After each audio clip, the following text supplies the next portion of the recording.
Assalamualaikum warahmatullahi wabarakatuh. Sebelumnya, perkenalkan kami dari kelompok 7 ingin mempresentasikan tentang metodologi penelitian sastra banding. Di sini saya akan memperkenalkan anggota saya.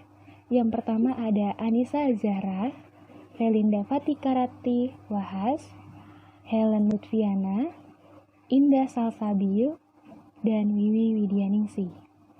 Presentasi pertama akan dibawa oleh Anissa Zahra. Menentukan fokus dan objek penelitian sastra banding.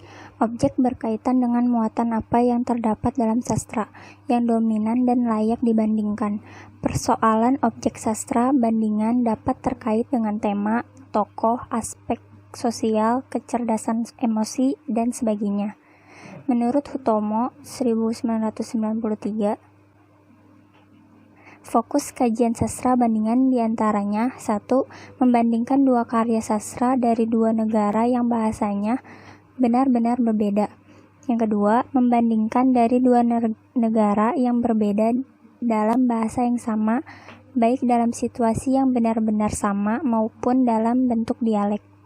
Yang ketiga, membandingkan karya awal seorang pengarang di negara asalnya dengan karya setelah berpindah ke warga negaraannya. Yang keempat, membandingkan dua karya sastra dari dua orang pengarang berwarga negara Indonesia yang menulis dalam bahasa asing yang berbeda. Sifat kajian sastra bandingan. Menurut Kasim, kajian sastra bandingan mempunyai 4 sifat.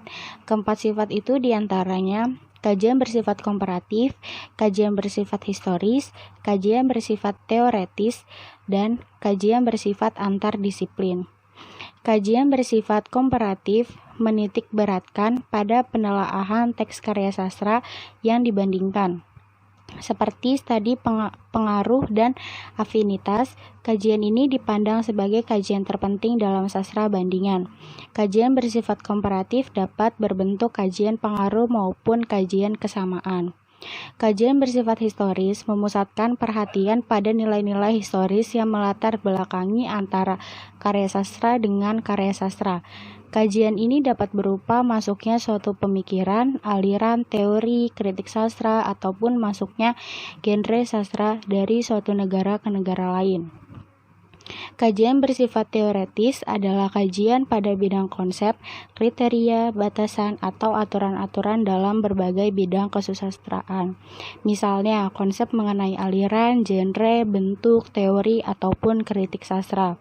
Kajian bersifat antardisiplin. Kajian ini membandingkan antara karya sastra dengan berbagai disiplin ilmu pengetahuan, agama, dan seni yang lain. Selanjutnya yaitu mengumpulkan data.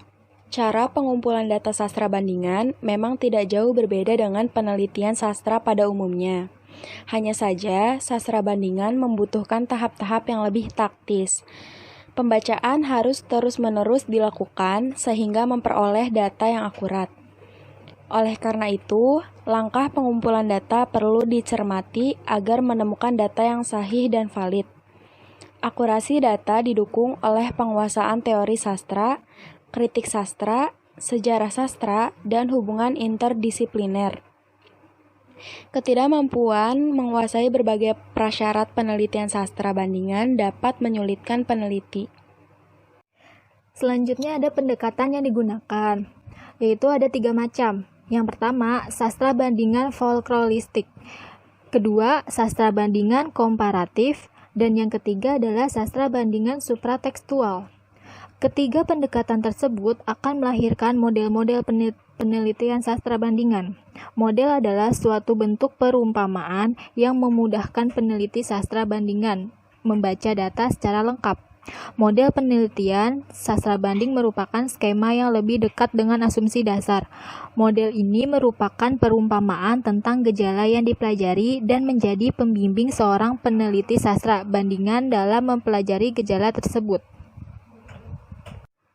Dan yang terakhir, Francois Jost mengemukakan 4 hal jurus tahap analisis sastra bandingan, yaitu yang pertama, mencermati karya sastra satu dengan lainnya, menelusuri pengaruh karya sastra satu dengan yang lainnya, termasuk di sini adalah interdisipliner, sastra bandingan, serta sosiologi, filsafat, dan psikologi.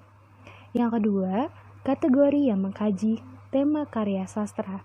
Yang ketiga, kategori yang menganalisis gerakan atau kecenderungan yang menandai suatu peradaban, misalnya realisme dan renaissance, serta 4, analisis bandingan antar genre satu dengan genre yang lainnya.